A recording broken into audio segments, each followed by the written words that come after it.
Alberta doctors say long wait times and crowded emergency rooms are causing big problems in hospitals. Some want the province to declare a state of emergency to address the issues in the healthcare system. One of those doctors is Dr. Paul Parks, president-elect of the Alberta Medical Association section of emergency medicine. He joins us this morning. Thanks so much for being here, Dr. Parks. I first want to ask you about the chief medical officer of health yesterday speaking to reporters, putting a lot of the blame on the flu for the long wait times in cram hospitals. What do you think about that?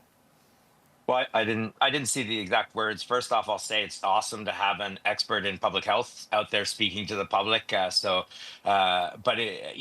can't comment exactly on what she said, but I can tell you for sure that there's no question. Talking to my colleagues across the province, influenza was just 1,000-pound weight that was already dropped on the broken camel's back. The system was in redlining all year and actually never got to a state where we were ready for these seasonal volumes that we knew were coming.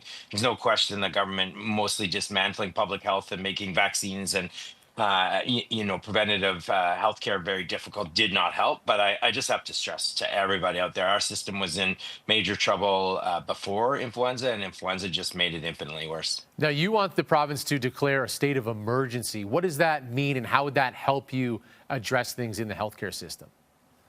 So just be very clear, we're in a state of emergency.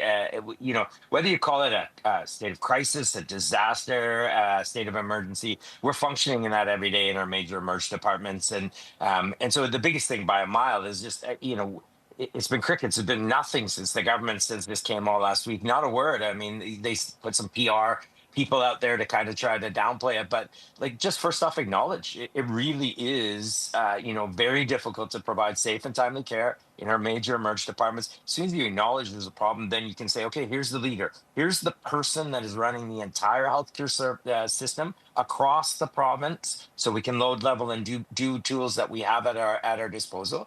And here we're going to empower them. We hear the frontline healthcare workers, hundreds have signed an op-ed saying we need help. It's not just me saying it, we're pleading for action. That's what we're saying. We're in the state of crisis, disaster, or emergency. We're pleading for government to do its job.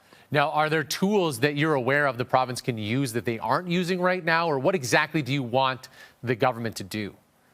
Oh, 100%. There are the biggest thing right now. Government spent the last 2, 3 years just blowing up our system, disintegrating it, making 4 silos, 4 ministers of health. They don't even know which minister of health should respond right now. But the point being, in the past, we have tools like, redistribution and moving. So if sick patients are in the north and Edmonton zone is overwhelmed, they bypass Edmonton zone, maybe go down to the south or Calgary. Repatriation of patients out to community hospitals. Postponing some scheduled surgeries. I have to say, no one wants scheduled surgeries bumped or postponed. But right now, government silence by doing nothing and not doing a coordinated manner means that they're actively choosing to allow Albertans to suffer and some to die in our waiting rooms and in our hospitals because they're choosing not to give us some, breathing room in our hospitals by doing some of these big provincial measures that we know we've used them in the past. In the past, AHS used to have a coordinated provincial response, was clearly in charge of it, was supposed to do it. Government took that away. That's okay. But who did they put in charge of it then? Who is actually going to lead us out of this crisis provincially? There's no one doctor or team that can do it on their own. Well, certainly we appreciate your insight on what's going on inside hospitals. The government of Alberta is scheduled to speak with reporters about this situation coming up tomorrow. We'll certainly keep people informed as that happens. Dr. Paul Parks, thank you. Thanks very much. We definitely need everyone to be aware of this and ask government to do their job, to act. They need to show some leadership. So thanks tons. Okay.